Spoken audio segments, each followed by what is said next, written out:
So if you read through the materials that were assigned from Immanuel Kant and the Cambridge Declaration on Consciousness and from Tom Regan on this topic of animal rights, you might have encountered some questions. I think there's some really difficult material going on here, and a lot of it has to do with the fact that we've kind of been able to get away thus far in our conversations about rights when we were talking about human rights without really digging deep into what it is that makes a right tick. What it is, in short, to take what's known as a deontic approach to moral obligation. That's an approach that is kind of derived from duty, the kinds of duties that we think apply with absolute universal rights. What we're going to get here from Kant is an articulation of how it is that human rights are grounded in something that seems to exclude any sort of notion of animal rights. And I think a lot of folks were perhaps appropriately unimpressed with Kant's approach to what's going on with animal rights. But I think that it would definitely behoove us to take a little bit of time to take a much closer look at what's going on with Kant in particular. I think that's a lot of the conceptual heavy lifting that I want to do in this video. Give you a sense of what's going on with Immanuel Kant and why it is that the Cambridge Declaration on Consciousness and Tom Regan's approach to animal rights offer a really interesting sort of rejoinder to that Kantian position, but also kind of draw on a lot of the same intuitions that Kant's argument does, to kind of rethink what the notion of rights might be like if we wanted to extend this to some beings other than humans. So, without further ado, let's dive in here. Starting with Immanuel Kant, who I think probably gets ample credit for his many accomplishments in philosophy and a wide variety of fields in philosophy, but is perhaps best known for the way that he developed a moral theory that really kind of teases out respect for persons. This kind of notion of personhood and what ultimately is a philosophical grounding of human rights is kind of bubbling underneath the surface in the early modern era and the kind of like 16 and 1700s before Immanuel Kant, but Kant really kind of puts a bow on this and really comes up with an argument that grounds what a universal theory of absolute human rights might look like. Now, as difficult as Kant can be to read sometimes, he is fairly clear in the selections that we had assigned that he thinks that there are no direct obligations to non-human animals. And this is because we don't have any direct moral obligations to any non-rational beings. And this raises the bar considerably from a sentience-focused framework for moral obligations, like the sort that we saw from Peter Singer and Marion Dawkins in our previous conversation about animal welfare, to a person-centered framework that seemingly is going to exclude not only non-human animals, but possibly also a fair few human animals, particularly if they have the sorts of cognitive disabilities that make them non-rational.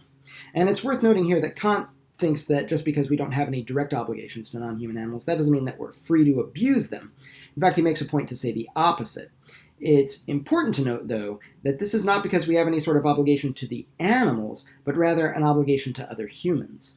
Kant argues, and I think with some fairly compelling reasoning, that those who abuse non-human animals are likely to develop the sort of character that will lead them to abuse rational humans as well. And it's because of this, and not because of some kind of putative harm to non-humans, that such an abuse is wrong and should be condemned. Now, a lot of people pointed out that this isn't always the case, that just because somebody is cruel to animals doesn't mean that they're going to be cruel to humans, or there are some people who might treat animals better than they treat humans. And I think Kant seems to be open to the prospect that this isn't always true, but he does seem to think that you're running some sort of a risk. There is some kind of risk that you'll affect your character in such a way that's going to make you, less sensitive to the suffering of others if you're in a position where you're torturing animals, where you're being needlessly cruel towards them. And this is not going to bode well for the way that you interact with humans. And I think he's right about that. So this much appears to be the essence of Kant's conclusion regarding moral obligations vis-a-vis non-human animals. But understanding why he comes to this conclusion is a somewhat slipperier matter, I guess a somewhat more slippery matter. The key to this lies, I think, in keeping in mind that Kant is kind of the first person on the stage for the philosophical grounding of human rights. Kant seems to be looking for something that he can hang an absolute duty on, something that applies universally, and this isn't an easy thing to find. From a utilitarian standpoint, like the sort that we just were looking at with the welfare approach to moral obligations to animals, it seems to be difficult to account for any such absolute right or absolute duty. Sure, I might have an obligation to, I don't know, say, always do whatever maximizes benefit and minimizes harm, but aside from that, any sort of absolute rule, like even something obvious like never enslave a person, seems almost impossible to justify, because after all, there might be some kinds of circumstances in which enslaving a person might actually maximize benefit or minimize harm, and many such arguments have been made in favor of slavery. So, in order to understand why Kant excludes animals, we need to understand why Kant's focus is on the rational autonomy of persons. Why is this where he appears to be offering a ground for human rights? So, on to this question. How does Kant ground universal human rights? This is actually kind of a tall order, and the argument that Kant is offering is a pretty complicated one, though it's really impressive, I think, when you spend the time with it. I think we can do our best to get a handle on this by recognizing how Kant claims to analytically derive several formulations of what he calls the categorical imperative, from just what is the very notion of an absolute moral law. We're going to be looking at two of these formulations of the categorical imperative. But before we get to that, we got to figure out where does this categorical imperative business come from in the first place. So Kant notes that if there's any such a thing as an action done with moral worth, then that action has to be willingly done out of a sense of duty to what's right. Basically, this is, if we want to boil this down to its essence, it's this notion that it doesn't count as a morally valuable action if you do it accidentally, if you weren't doing it on purpose. Say, for example, I was trying to hurt somebody and I accidentally ended up benefiting them somehow. We wouldn't say that anything that I did there was praiseworthy. I don't think we would even say that what I did had any sort of moral value. Perhaps the consequences might be nice, but I'm not responsible for any good that came out of this. So one obvious benefit of this sort of construction of moral value is that it identifies this difference between the moral value of some accidental action versus some sort of intentional action. But additionally, this also, importantly, I think, excludes any action done from mere inclination, just because the agent feels like doing it. If we're going to say that somebody is acting from a sense of duty to the moral law, then this has to come from rational choice, not just inclination or desire. After all, Kant argues, we don't have any control over what it is that we just feel like doing. Consider somebody like an unhappy addict who desires a fix. Consider an unhappy addict who desires a fix. Now, sure, there might be some admittedly interesting quibbles about the nature of free will sort of generally, but let's put those to the side for just a moment and say that it seems that the addict is, in some significant way, a slave to their addiction. And when they cave to their desire for a fix, this is precisely a failure of their will. Willing, it seems, is a far more exotic sort of mental activity than simply wanting or desiring. And here we see how Kant begins to set the ground of moral value in this rational, autonomous will. As far as Kant is concerned, there just can't be any such thing as moral rightness and moral wrongness if there are no free-willing autonomous agents. And this seems to require that these agents have to be rational, as it's only through rationality that we can say that we're fully in control of and responsible for our choices. Now, with a bit of unpacking, this core idea gets expressed by Kant as the categorical imperative, and the kind of definite article there, the, is noteworthy. He really only thinks that there's one categorical imperative, and we'll get several formulations and kind of different perspectives on the same idea. The first formulation of this categorical imperative is act only such that you can will the maxim of your action as universal law. Let's unpack this. I think there's an awful lot that's going on here. We got to take a closer look at this formulation. Note that we're specifying a maxim of our action. That really just means rule. We'll get back to that in just a second. But also note that he's saying that this is the sort of thing that you need to be able to will as universal law. And we just got through looking at how willing isn't the same as wanting or desiring or having an inclination to do something. That's not rational. That's not something you're completely in control of. Only your rational will is the sort of thing that you have complete control of, and that's what you're responsible for. That's the sort of thing that acting from duty to the moral law is going to come from. Note also that our attitude towards our actions here are being mediated by what Kant is calling a maxim, or a rule for action, and that this rule has to be universalizable. After all, if I'm going to be acting in a way that could even possibly have moral worth, I have to do so with the use of reason, and as far as Kant is concerned, and I think I might be with him here, reason involves the application of abstract general rules to particular instances.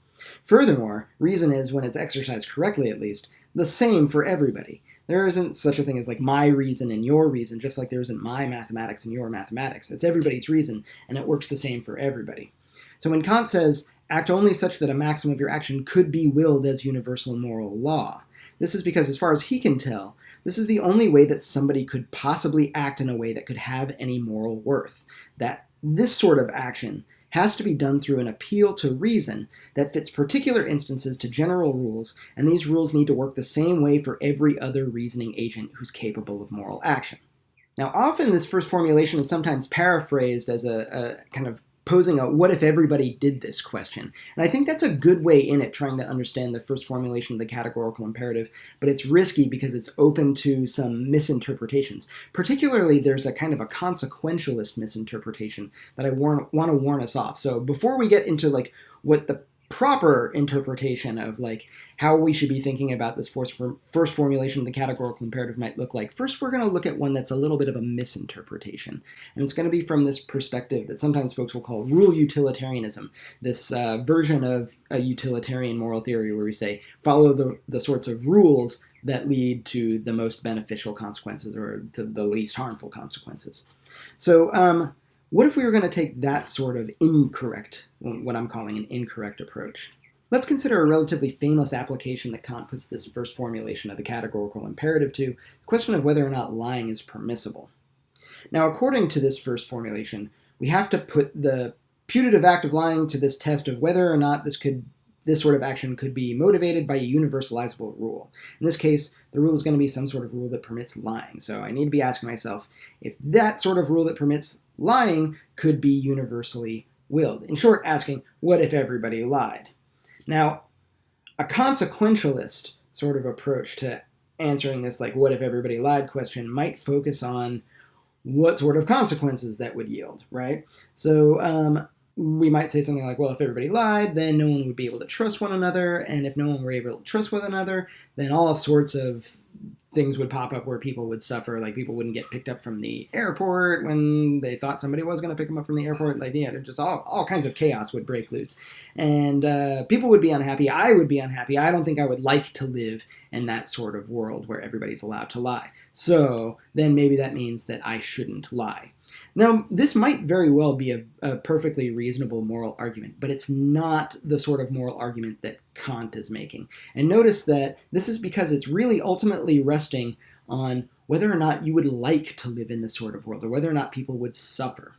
And this is not really the sort of thing that Kant wants to fix these absolute moral rules to. It's too flighty, this question of like what people like and what they don't like. This changes from person to person. It's not universalizable. It's not absolute. It's not the sort of thing that even remains the same for one person over the course of their life. The things that they liked when they were young, they might like eventually grow out of, and things that they thought were yucky when they were young, they'll kind of grow into. So like, what it is that people like, or what it is that was going to cause people to suffer, doesn't seem like the sort of thing that's going to be able to do the kind of work that Kant needs the categorical imperative to do. So, all right, so what would an alternative way of understanding this what if everybody lied question look like?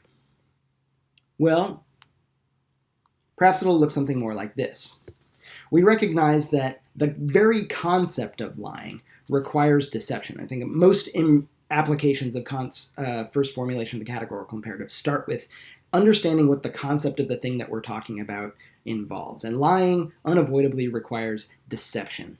If everybody lied, all right, so if lying requires deception, what would happen if everybody lied? Well, if everybody lied, then there would be no reason for anyone to trust anything that anybody else says, because you have no idea if what they're saying is true or what they're saying is false, or if they're intending to deceive you, etc., etc. So if everybody lied all the time, willy-nilly, there would be no reason for anybody to trust anything that anybody else says. And this makes deception impossible. This makes it an incoherent idea. It makes no sense to try to deceive somebody if they have no reason to believe what you're saying in the first place. And because deception is impossible if everybody's allowed to lie, then lying is impossible if everybody's allowed to lie. So, if everybody lies, then no one can lie.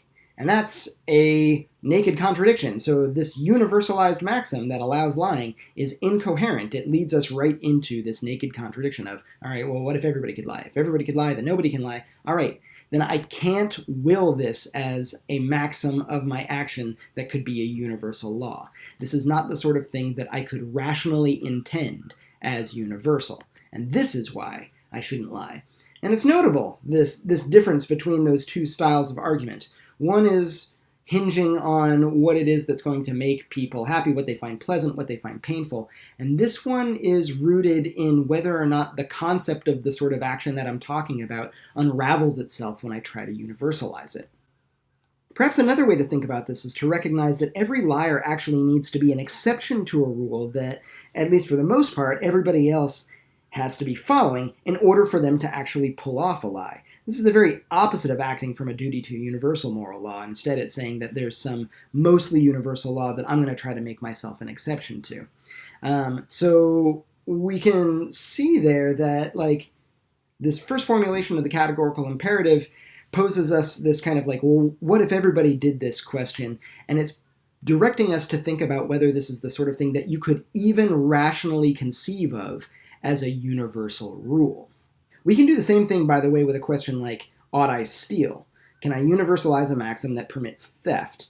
Now, let's not make the mistake of thinking this means, like, would I like it if everybody stole? Remember, this has nothing to do with wanting or desiring or liking. It has to do with what can be rationally willed as universal. So what is stealing? Well, stealing is taking somebody else's property without their permission to make something my property. Well, all right, so what would universal permission to do that be like? Well, it seems like that would render the very notion of property meaningless and impossible, kind of like how universal permission to lie renders deception meaningless and impossible. If everyone can steal whenever and whatever they like, then there really is no such thing as property anymore. And no one can steal if there's no property. So again, this seems like it leads to a naked contradiction, and this is why a thief can't will the maxim of their action as universal law. Just like the liar, the thief has to make themselves an exception to the very rule that makes their exception possible, by relying on the expectation that in every other case except for this one case, property rights have to be respected. So we could go on and on about these sorts of examples and discussions about what makes Kant's first formulation of the categorical imperative tick, and perhaps even like whether it's correct. Something like you should never lie, ever, and that's an absolute moral rule. That's actually kind of a really contentious sort of a conclusion that Kant comes to there. But for our purposes, I think we should move on to the second formulation of the categorical imperative. And that second formulation is, act such that you treat humanity, whether in your own person or another person, always as an end in itself and never as a mere means to an end. This formulation is also really easy to misinterpret, and many tend to mistakenly take it as some kind of formulation of the golden rule, something like treat others the way that you would like to be treated, or maybe treat others the way that they'd like to be treated. That's maybe even nicer than treat others the way you would like to be treated. But notice how this relies on how I would like to be treated or how they would like to be treated. And we know we can't ground a categorical imperative on something so fickle as desire. Instead, it's important to remember that this is supposedly just a reformulation of what the first formulation of the categorical imperative is saying, that these are two different formulations of the same idea. And that formulation hinged on a connection between universal rationality and acting from duty to universal moral rules, essentially explicating this ground for the very possibility of an action that has any moral value. Now, because the very possibility of morality relies on rational autonomy, that means that any attempt to undermine rational autonomy undermines the very possibility of morality. Let me say that again. Because the very possibility of morality relies on rational autonomy, this means that any attempt to undermine rational autonomy is going to undermine the possibility of morality. To treat somebody as a mere means to my own ends, for example, by enslaving somebody or deceptively manipulating them or stealing the fruits of their labor, I'm disregarding their ability to exercise their own free will.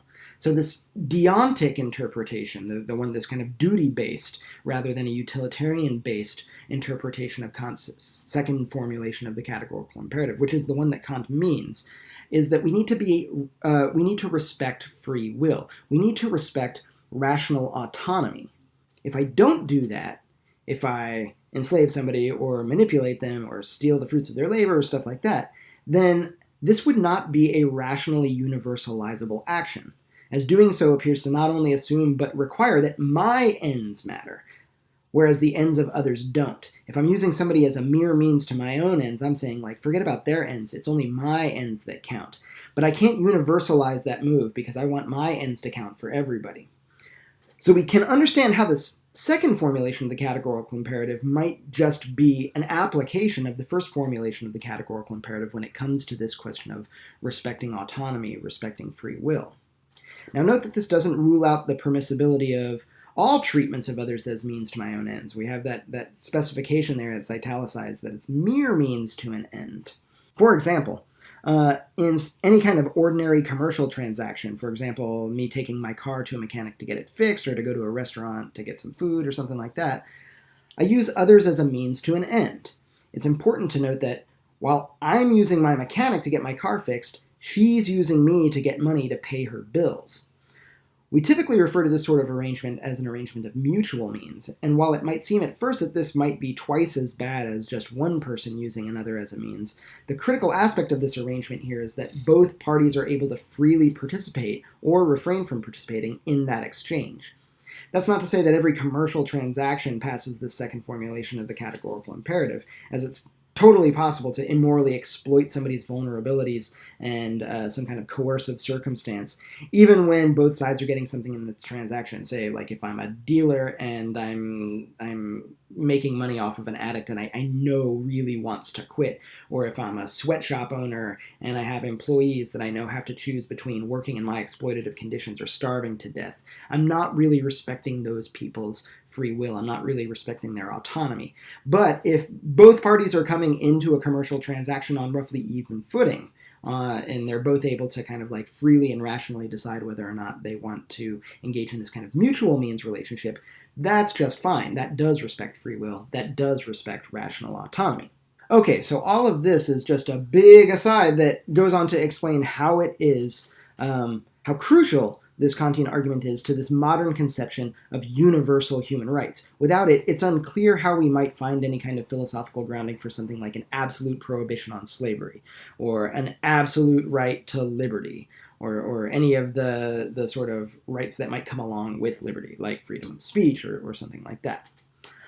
It's the beginning of a well-grounded rights theory in general, and this beginning starts with a focus on the rights of humans and the duties that these rights place on us all. And those duties are ultimately grounded in respect for rational autonomy, because rational autonomy is a necessary condition for the very possibility of any moral value whatsoever.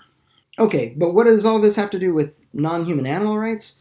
Well, for starters, now we might have a clearer picture of why it is that animals aren't clearing the bar for the kind of direct obligations that Kant's deontic, duty-based approach to universal moral law is prescribing. If Kant's whole argument runs through the notion that the very possibility of moral value requires that an action be done from duty, and that in turn requires the sort of autonomy that requires this capacity for rational deliberation about abstract universal moral rules, then only rational persons are protected by the second formulation of the categorical imperative. If non-human animals are incapable of setting their own rational autonomous ends, then nothing is violated if we treat them as mere means rather than as ends in themselves, if, as Kant says, if we just treat them as tools. The very thing that Kant identifies as necessary to respect and which is the cornerstone of universal human rights is the very thing that supposedly separates humans from non-human animals. And on the Kantian understanding of autonomy, it's just not possible to disrespect or violate the autonomy of non-human animals, as there just simply isn't anything there to disrespect or violate. Sure, it does seem to be true that humans who are cruel to animals and act in ways that either disregard or even actively pursue the suffering of animals, are likely to become inured to suffering in ways that are going to likely result in them disrespecting human persons. But it's this secondary effect that represents the violation of the categorical imperative. It's that effect on disrespecting human persons. We owe it to ourselves and we owe it to other humans not to abuse non-human animals, as far as Kant is concerned, but we don't owe it directly to the non-human animals. Now, this actually reflects the way that animal cruelty is handled in our current legal system. There are criminal laws against animal cruelty, and if those laws are broken, then this is regarded as a crime against the state. It's prosecuted by the state, so long as the DA prioritizes that case, because the rule of law itself is being threatened. If somebody harms an animal that belongs to me, I have standing to bring a civil suit against them for the harm that this does to me and my property. But the animal itself has no standing in our current legal system, meaning you can't bring a civil lawsuit against somebody on behalf of a non-human animal that they've harmed. We only legally recognize harm to the state and harm to human citizens, not direct harm to non-human animals. And this might seem to mean that there simply is no such thing as animal rights. And at the very least, we can't simply extend human rights to non-human animals, as non-human animals just don't seem to have the necessary rational functions to qualify for those rights or even make them meaningful. Incidentally, some might recognize that this doesn't bode too well for humans with severe cognitive disabilities either, and if we think that they also don't clear this relatively high bar of capacity for rational autonomy, then they're not going to be the sorts of things that are protected by the kinds of rights that are grounded in Kant's categorical imperative. These so-called universal human rights might not actually apply universally to all humans, just to the rational ones. Yet, the Cambridge Declaration on Consciousness seems to potentially throw a monkey wrench into all of this. While we're wondering if all humans have the capacity for rational autonomy, we might also wonder how certain we might be that only humans are capable of rational autonomy. Published in 2012 on the heels of a massive conference involving the world's leading figures in neuroscience, this declaration represents a significant shift away from thousands of years of human exceptionalism. While relatively lower-order cognitive capabilities like sentience, like this capacity for suffering, have been attributed to many non-human animals for some time, we've seemingly resisted the attribution of consciousness to those animals. And this, remember, was something that kind of popped up when we were talking about sentience to begin with. We were kind of like wondering, just because something acts as if it's suffering, we're not sure if that really means that it is suffering. It's worth pointing out here that consciousness isn't exactly the same as this capacity for rational thought or capacity for rational autonomy that Kant seems so high on. And we're starting to make some pretty fine-grained distinctions here between various kinds of mental capabilities and the possible moral obligations that might accompany those capabilities. So right now we've got those three categories that are like on the table and aren't exactly the same thing. We have sentience, we have rational autonomy, or we might call this Kantian personhood, and now we have this other thing that we're wondering about, which is different than those other two, but seemingly related, consciousness.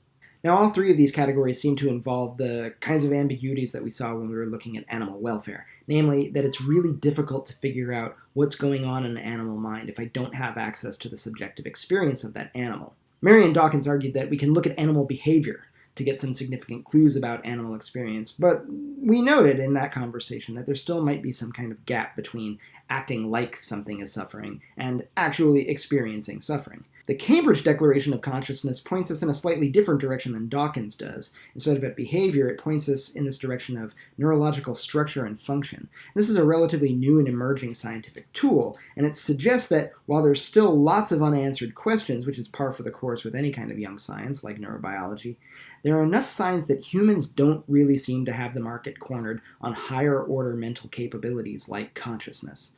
Three big arguments get made in this Cambridge Declaration on Consciousness, and they are as follows. The first is, the brain regions that are associated with emotional experience in humans have been found to not be restricted to the most highly developed cortical structures in the brains. So when we talk about, like, where is it that these kind of like higher order emotional experiences are happening in humans, it's happening in regions of the brain that are not the most advanced, most recently developed through evolution portions of our brains. They're the parts of our brains that are structurally really similar to all sorts of animals, lizard brain type stuff.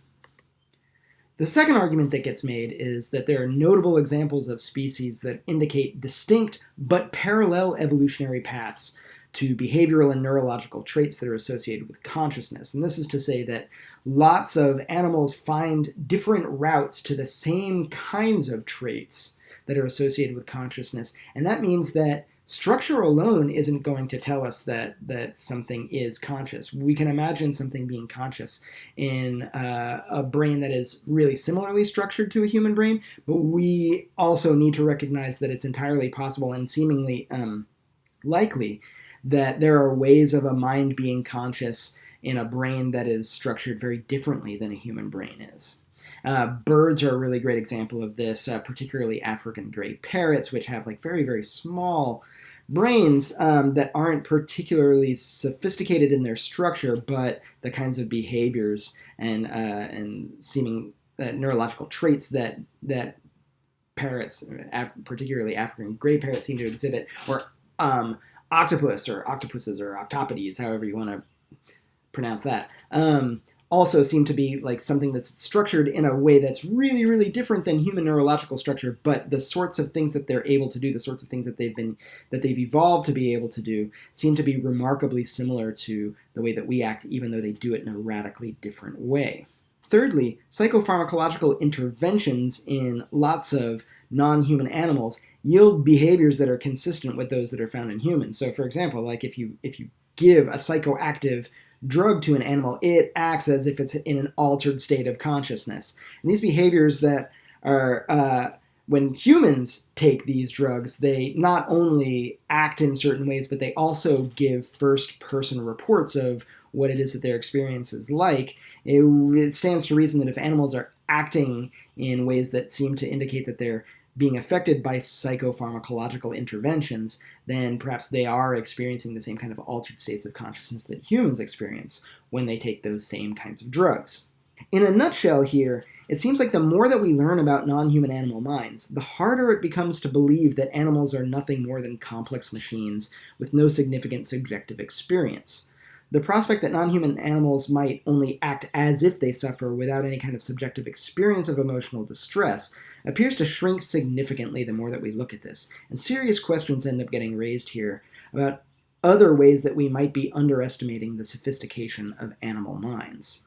Now, it's notable that consciousness, while perhaps the sort of thing that is not limited to humans, that doesn't exactly cover all non-human animals, just like sentience probably doesn't include all non-human animals, but it does point to an emerging consensus that significant mental abilities, specifically the capacity to experience affective states of consciousness, that are relevant to moral considerability, are not the province of human minds only. So this does seem like it nudges us away from this Kantian model a little bit. This definitely makes some significant headway on any lingering doubts that we might have about sentience and the sort of moral obligations that I might have regarding non-human animal welfare. But what, if any, impact does this have on this question of rational autonomy or non-human animal rights? Perhaps we do have good reason to suppose that at least some non-human animals do have the sort of capacity for rational autonomy that might qualify them as full-blown Kantian persons. And while this probably applies to a fairly small group of non-human animals, even the prospect of expanding the category of moral personhood to include some special cases of non-humans, whether we're doing that on an individual basis like Coco the gorilla or Alex the African gray parrot, or if we're doing it at the species level like with whales or dolphins or chimpanzees or orangutans, it seems like that expanding of that category of moral personhood is pretty significant. But while this Kantian standard of rational autonomy is definitely important for the grounding and specification of the rights of persons, what we have historically and maybe mistakenly called human rights, perhaps that's not the only standard that some sort of conception of rights could be based on. Enter Tom Regan, who offers us an alternative to the Kantian standard for the rights of persons as rooted in rational autonomy. Immediately, Regan makes a crucial distinction that opens up a significant space for discussion. That Kantian standard of rational autonomy appears, according to Regan, to track who can be a moral agent. But Regan points out that being a moral agent isn't necessarily the same thing as being a moral patient. Moral agents are capable of moral decision-making and action. Perhaps Kant is correct in arguing that this requires rational autonomy. Maybe he's incorrect in thinking that only humans do that. Maybe there are a select few other group of animals that are full-blown Kantian persons. But just because that's what's required for moral agency, that doesn't mean that that's what's required for being a moral patient. Moral patients are not necessarily moral agents, and might not be the sorts of things that can make moral decisions, but they're the sorts of things that can be wronged, and which we might have significant moral obligations towards. If Regan's correct about this, then suddenly a potential space for a discussion of what a non-human animal right might look like opens up. Perhaps there are rights of Kantian persons, and in addition to this, there are additional distinct rights that belong to creatures that are not moral agents, but are still moral patients. And I think this speaks to some conversations that popped up in the animal welfare discussion about reciprocity and symmetry, about how come we think that we owe something to animals if we don't think that the animals owe that to us. If I think that an animal won't act morally towards me, why should I act morally towards the animal? Well, that might be because I'm a moral agent and the animal is not a moral agent, but we still might need to recognize that a non-human animal could be, and probably is, a moral patient. In a nutshell, the standard for moral patience that Regan proposes is being the subject of a life. And note that right off the bat, this appears to be some kind of intermediate standard that's higher than mere sentience, but it's lower than full-blown Kantian personhood or rational autonomy. If this is going to be able to be the sort of ground of a theory of non-human animal rights, we need to understand what this means and what sorts of rights and duties might flow from it. And Regan's good enough to flesh this out a bit and offer a list of capabilities that constitute being a subject of a life. And these include the ability to have desires, to have beliefs, perceptions, memories, intentions, emotional affect, and the sort of self-consciousness that's integral to producing a sense of psychophysical identity over time. As usual, this won't cover all non-human animals, and it seems fairly clear that not even all sentient creatures are going to qualify as subjects of a life. Regan makes a point of emphasizing that having a life is not the same thing as being the subject of a life, but this does appear to cover far more creatures than the moral agency of Kantian personhood. Now, in order for being a subject of a life to be this ground for non-human animal rights, we have to figure out how this standard might function in roughly the same kind of way. Not exactly the same way, but the same kind of way that Kantian personhood does. And Regan does a really excellent job of pointing us in the right direction here. Crucially, whatever we're hanging the rights of moral patience on, this must apply equally and in the same way to all subjects of a life. And this is an integral part of the rights tradition generally, that whatever rights are, they have to apply equally in the same way to all, something that's well established in the tradition of human rights. Regan connects this structural aspect of rights to a recognition of inherent or intrinsic value, and he's keen to point out how different this is from utilitarian value. After all, utilitarian value isn't concerned with persons or individuals, it's concerned with the aggregate benefit or enjoyment or harm or suffering that is resultant from any one agent's actions. As a result, individuals are little more than just vehicles for benefit and harm, not something to be respected in their own right. This is a big part of why it is that utilitarians have a hard time with absolute prohibitions on things like slavery.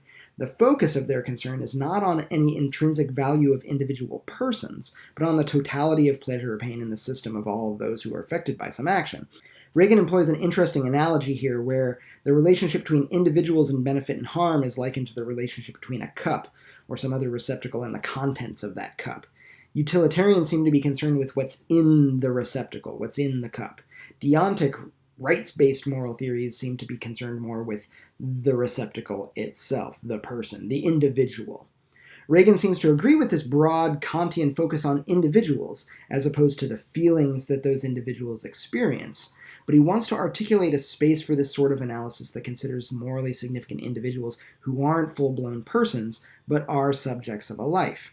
It's notable that being a subject of a life, while distinct from the rational autonomy of Kantian personhood, is definitely one way of establishing some creature as an individual.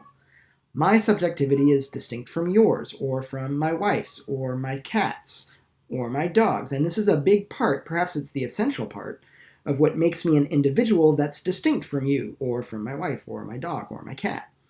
Furthermore, every subject of a life is an individualized subjectivity in the same way. Some of those individual subjects might have greater or lesser mental capabilities that shape the flavor of this subjectivity, and perhaps might even create the grounds for different kinds of rights, like the rights of Kantian personhood. But just like universal human rights are equal for all humans regardless of how intelligent any given human is, it's not like smart people are entitled to more liberty than less smart people, my subjectivity is no more or less subjective, no more or less individuating than a non-human animal's subjectivity. It's probably worth stopping here to reflect on whether or not we think that Regan has made a compelling case. On the basis of his arguments, do we think that there are non-human animal rights that are similar to human rights in structure and function, but are rooted in moral patienthood rather than moral agency? And if so, we might want to ask ourselves what kinds of duties those rights would confer upon us as moral agents. And all of this is complicated enough to think about without any additional complications, but Regan does toss in a couple of additional complications into the mix at the end of that essay that we read. The main complication that Regan introduces is something that's a complication for any kinds of rights theory, even with a theory of human rights, and that concerns how it is that we deal with circumstances where it appears to be impossible to avoid overriding the rights of some individuals. Perhaps this is a special case of this running question that we've been having: how do I prioritize competing moral obligations? That's kind of like seems to be a sticky problem that we're having trouble getting away from or finding any kind of clarity on. Regan, I think, offers us some help here. He discusses this additional complication through the concept of justice, particularly offering two principles of justice, what he calls a minimum override or a minoride principle, and a worse off principle.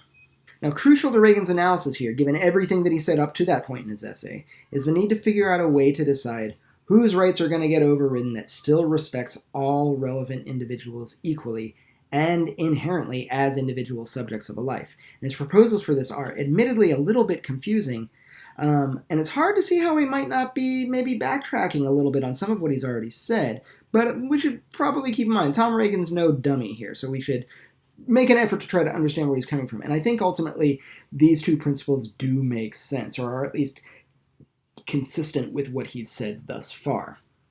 Essentially, it seems like Regan's solution to these sorts of problems is to fall back on some kind of basic utilitarian principle that looks to minimize harm in those cases where it's unavoidable that we override somebody's rights.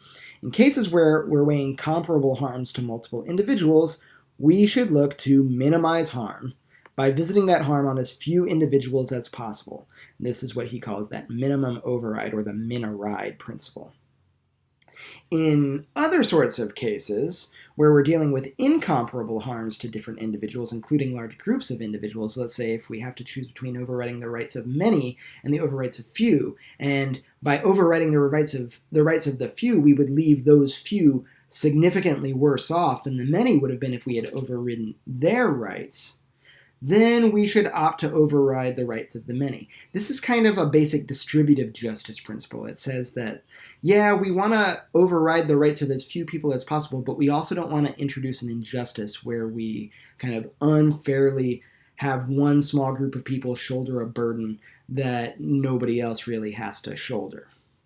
Now, all of this seems well and good, and I think that perhaps it's something that we should probably discuss some more. And I think we should definitely discuss that final confusing and perhaps even disappointing turn at the end of our reading when Regan introduces that lifeboat scenario. So to kind of refresh your memory, in that lifeboat scenario, and this picture here that we have here, this is an actual photo, I believe, from the rescue boats when the Titanic sank, and it shows a dog on one of those rescue boats. In the thought experiment that Regan offers us, we have a rescue boat that can only take 4 creatures on it, but there are 5 creatures that want to get on the rescue boat.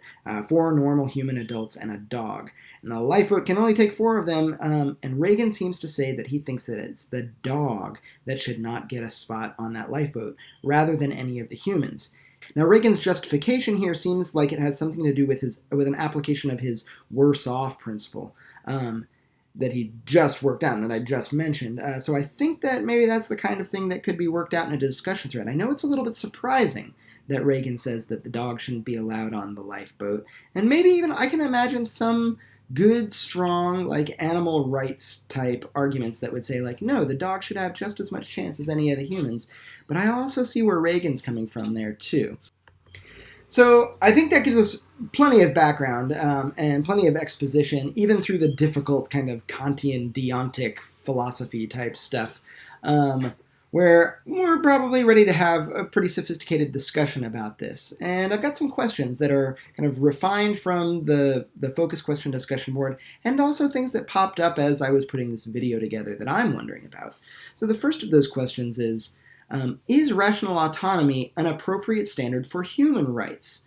Noting that, like, there are some people who are, like, part of the human species who maybe don't have rational autonomy. Are we okay with that? As a secondary question, Maybe we might be wondering, are humans the only Kantian persons in our biotic community? Would the sorts of things that we think of as reserved for human rights maybe not only not apply to all humans, but maybe they don't apply to only humans? Maybe there are some non-humans that are full-blown persons and deserving of the same kinds of rights that any other person has. As a third question, we might wonder where something like consciousness, like the sort of consciousness that's being discussed in that Cambridge Declaration on Consciousness, fit into this conversation that concerns sentience, being a subject of a life, and being a Kantian person.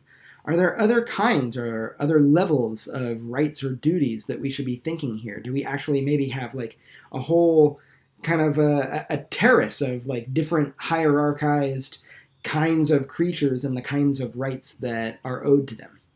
As a fourth question, and this is one that came directly from the focus question discussion board, I thought it was a very clever question, maybe one that's even a good candidate for an exam question, and it asks us whether or not Regan's worse off principle means that it's necessarily going to be wrong to slaughter animals for food, provided that those animals are subjects of a life, and provided that there are alternative sources of nutrition. It seems like maybe the worse off principle is going to say like, no, we can't kill the animals if it's not a human life on the line. I think that's a really interesting question. I think we can answer it with Regan's tools there. And the big question, I think the one that's really on everybody's mind here, question number 5. Why does the dog get left out of the lifeboat at the end of Regan's essay? How is it that Regan's saying anything there that's different than what Kant is saying? How is it that this is part of an attitude that respects non-human animal rights?